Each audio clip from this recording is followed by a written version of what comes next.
You know, everybody has a different temperament and personality, and it's something that has to be developed, you know, over a period of time. We all must deal with that dark side of our nature, the positive side of our nature, and it isn't that it ever gets done or finished, but that we should suppress those things that would cause us trouble, not only within ourselves, but cause us trouble with someone else. You're not aware of that conflict going on. Because conscious attention doesn't need ordinarily focus upon it. And so you don't get involved, and you're not anxious about what party is winning and what party is losing. They're keeping up a kind of balance. It's a spiritual battle, and it's taken people thousands and thousands of years to figure this out. You can find that and just look inside: inadequacy, weakness, susceptibility to temptation, narcissism, pride, envy, revenge, resentment, frustration, lack of faith, all of that. So we spend a lot of our energy, a lot of our time, a lot of our work and our thoughts on how much stuff can I get, how much can I accumulate. And the problem that comes up with this is that if you believe that you are what you have, if you really believe that, so we have a, almost like a dilemma. If I am what I have, then when I don't, I'm not. I start to get really terrified. I start to get really scared when I don't have as much stuff as I want to have, or when other people have more stuff. So we spend a lot of our energy comparing ourselves to what other people have. Jump on the positive side of whatever you want. See if you can't help out in this warfare, this push-shove match. That's the key.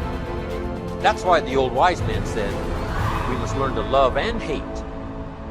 So underline that. You must learn to love and hate.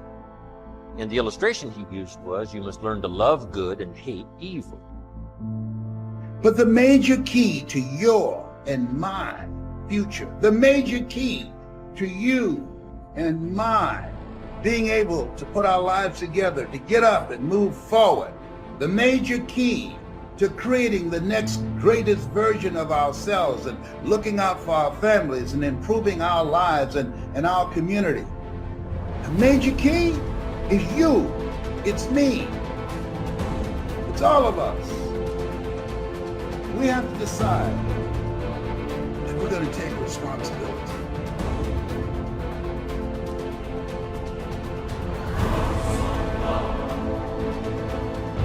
So, what are the opportunities today? Probably one of the best forms of growth that we can work with now is cooperation and service to each other.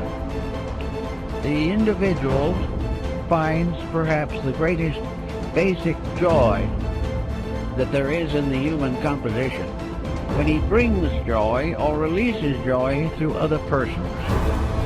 One of the simplest things we can do is to plan a program of helpfulness, a program of not thinking about ourselves, but earning the respect, admiration, confidence, and affection of other people. It is something to look back quietly upon a good deed that has brought security to another. And this type of backward looking is probably the most cheerful as possible. So service to others. If you do not know what to do, help someone in desperate trouble. Forget being deprived of a few hours of television or being requested to turn away from some ordinary leisure that you have planned. But try to see what you can do to help other people. Now, if you have special trained abilities in these matters, there are many opportunities that open themselves to the person who really wants to help. If you have music as a background and have the abilities, find some young people who want music and cannot afford it. And instead of sitting around gossiping or answering phone calls, take these young people and try to educate them or help them in their musical lessons. If you are in business, take young people and need business training. They will not get proper training in school, but they can get it from someone who has been through it and knows what is right and knows what should occur and what should not occur. Everyone can do something, and out of the best they have done themselves, share with another. Then there are things you can do for yourselves. If you are not in a position or do not feel equipped to work with other people, then work with yourselves. Develop those faculties and powers which are not functioning properly today. Look over your own life and see what your mind is doing. Is your mind growing? Or is it just heaping up one prejudice on top of another? Watch your thoughts and see whether or not you're instinctively criticizing things you do not understand, or have developed powerful prejudices which interfere with justice and judgment. Look over your own nature and then go to work on the problem that you find needs attention. It is not good, however, to try to simply convert yourself. To sit down and say, I shouldn't hold that attitude, is usually not very meaningful. What you really should do if you dislike a certain condition is get into that condition yourself. Move in on it and find out why people think the way they do.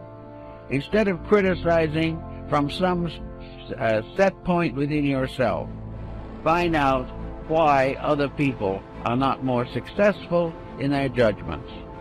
I know a number of persons who have simply gone into various walks of life which are not their own in order to find out how other people really live. And it is almost certainly an eye-opener. If you do not wish to go through all this, it then is the best attitude you can have is to believe firmly that every individual is doing the best he can for what he is. And it is always important to try to estimate what he is and help him to become better.